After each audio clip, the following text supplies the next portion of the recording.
Hello everyone welcome back to the channel exam Raj Assam. आपने जो Assam Pulitzer preparation कर आसे और एतियाলৈকে আপনার ভিতৰত কনফিডেন্স তো আহা নাই যে এক্সামত কি হ'ব পাস কৰিম না নাই।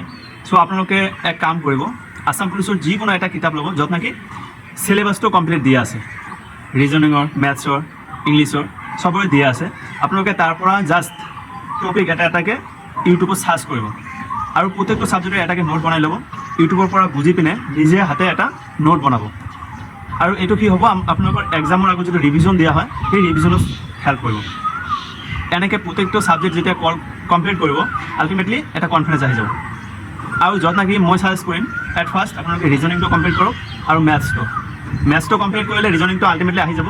আৰু এই দুটা যেতিয়া আপোনালোকৰ কমপ্লিট হ'ব তেতিয়া আপোনালোকৰ বাকী দুটা ছাবজেক্ট থাকিব, আপোনালোকৰ লাগিব যেন এতিয়া আৰু মই এক্সামটো ক্লিয়াৰ হ'ব।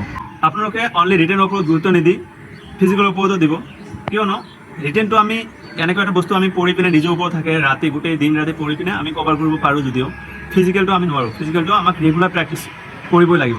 আৰু আপোনালোকে চাগে জানে খাদেমে কেনেকৈ টপ কৰিছিলে আৰু আমি এতিয়া একেলগে আছোঁ আৰু আমাৰ একে ডিষ্ট্ৰিক্টৰ আমি আগৰ পৰাই চিনি পাওঁ।